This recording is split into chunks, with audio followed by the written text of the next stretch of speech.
El tema de la información disponible, ¿no? Esto de que los datos quizá no son muy certeros entre que la gente joven no se siente tan mal como para hacerse una prueba y demás.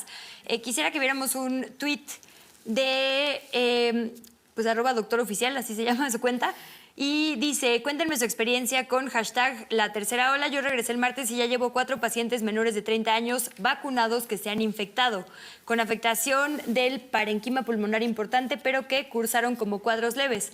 Queda claro que las vacunas salvan vidas, pero el tema es 4 pacientes menores de 30 infectados, ¿no? Un grupo que parecería no ser uno vulnerable, teniendo algunas afectaciones, afortunadamente menores, pero ahí están. Entre más avanza la pandemia, más sabemos que quizá los datos generales, digamos estas como verdades que se decían por los promedios mundiales, no aplican a México. En México nuestra población joven también tiene muchas comorbilidades que quizá en otros países no. Entonces a lo mejor la data internacional, digamos, en los promedios de Estados Unidos o de Europa no nos aplica necesariamente. ¿Qué hemos aprendido sobre este tema? Es decir, hay algunos cambios en las estrategias que deberíamos estar considerando en México rumbo a esta tercera ola, entendiendo ya que nuestro país es su propia realidad y toda la información que ya tenemos. Y si les parece bien, les sumo otra polémica también. Oliva, ahora que hablábamos de la vacunación disponible y que Ixchel hablaba justo de estas poblaciones migrantes, hay muchos países donde mucha población está vacunada y muchos países donde prácticamente nadie. Hay ciertos llamados de organizaciones internacionales diciendo: si ustedes ya están vacunando a la población menor de edad, ¿no? O menor de 18 años, mejor manden esas vacunas a los países donde la población médica, de enfermería, de intendencia no ha sido vacunada, ¿no? ¿Cuál es también su pensamiento, su opinión sobre estos temas? También tomando en cuenta qué tipos de pruebas están haciendo, ¿no? Porque de repente la gente se confunde mucho y entonces, oiga, que si me puede hacer una prueba de anticuerpos para saber si tengo COVID. Bueno, no es la mejor prueba la de anticuerpos para saber si tienes en estos momentos, ¿no? Que quiero hacerme una PCR. Entonces es bien importante identificar el contexto para hacer más eficiente el uso de las pruebas. Cada prueba tiene sus características, tiene sus sensibilidades y especificidades. Entonces, dependiendo del contexto, es muy importante aplicar las pruebas de manera consciente, ¿no? La utilidad de las pruebas no es iniciar un tratamiento, no es como que tener una prueba PCR positiva me esté indicando empezar oxígeno suplementario, ni empezar esteroides, ni ningún otro tipo de tratamientos. La utilidad es confirmar que la sintomatología se debe a o que esa persona que tiene un riesgo exposicional tiene un contagio y empezar los aislamientos, ¿no? Entonces, identifico a una persona con una prueba positiva y hago un cerco sanitario, investigo cuántas personas han tenido un contacto de riesgo con esta persona y a las más que se puedan, porque obviamente cuando alguien me dice, oiga, es que estuve en Pantitlán a las 7 de la tarde, pues va a estar imposible darle un rastreo a todas las personas que tengan o que cumplan con la definición de un contacto estrecho, ¿no?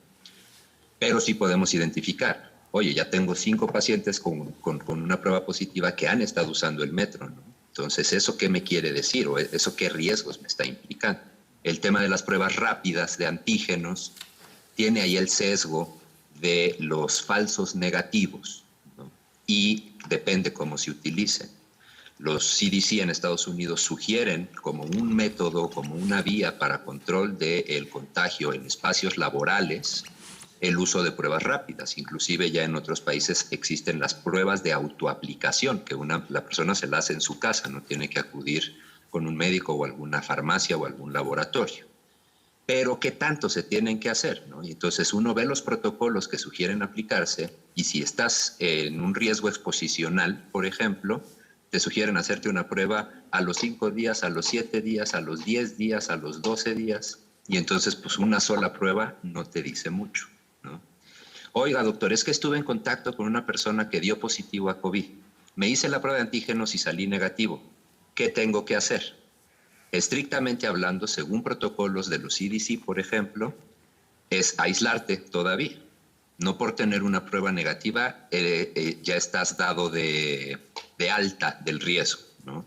Inclusive es un riesgo muy alto el que tú presentas de seguir yendo a trabajar y justamente lo que comentaba Omar hace un momento, seguir transmitiendo y seguir propagando el virus, ¿no? Las pruebas tienen una mejor efectividad cuando las hacemos ya en un contexto sintomático, pero si tomamos en cuenta el riesgo de transmisión presintomática, porque muchos pacientes se consideran asintomáticos y al final de su cuadro clínico sí tuvieron síntomas, pero empezaron tarde o los identificamos tarde. Entonces, una prueba rápida en el contexto asintomático a mí no me deja la mejor de las seguridades para decirle a mi paciente, vete a la chamba, no hay bronca, ¿no?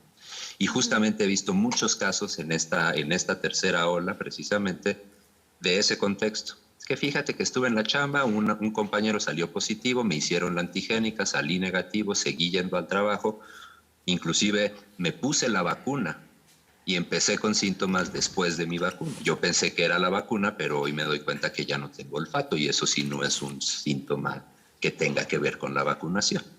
Antes de pasar Entonces, a otro tema, te puedo detener sí. ahí justo porque creo que es una de las grandes inquietudes con esta tercera ola. Si ya tengo el esquema completo de vacunación, ¿me puedo contagiar? ¿Mi contagio va a ser menor? Digamos, ya la gente a mi alrededor está segura. ¿Qué pasa con estos contagios de la gente que tiene 1 o 2 dosis? Y también el tema de las variantes, ¿no? Se habla mucho ahí por ahí la Delta, la no sé qué, la originaria de tal o cual país, pero verdaderamente representan una mayor peligrosidad, mayor contagio. ¿Las vacunas nos van a proteger contra estas variantes? Pues hasta el momento se ha demostrado que las vacunas nos siguen protegiendo contra estas variantes. Acaba de publicar Science un estudio que ya tenía un preprint hace unas semanas de la nueva Epsilon, que esa hasta me hace sudar de las manitas, ¿no? Porque le han encontrado algunas mutaciones en la proteína S que la hacen tener más facilidad de eludir anticuerpos generados por infección previa y por vacunas que hasta el momento se menciona de ARN mensajero. Entonces van a seguir apareciendo variantes.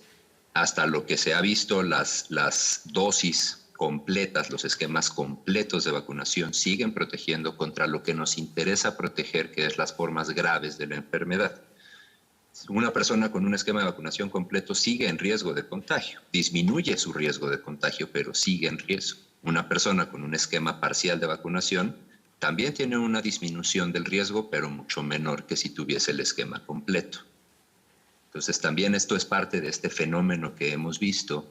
Países con tasas de vacunación más avanzadas que el nuestro, más avanzadas que Estados Unidos, han reportado que han tenido un repunte de casos también que se puede asociar a la presencia de nuevas variantes, pero suceden fenómenos similares a lo que vivimos aquí. Sube el número de casos, pero no está subiendo el número de muertes ni de hospitalizaciones, ¿no?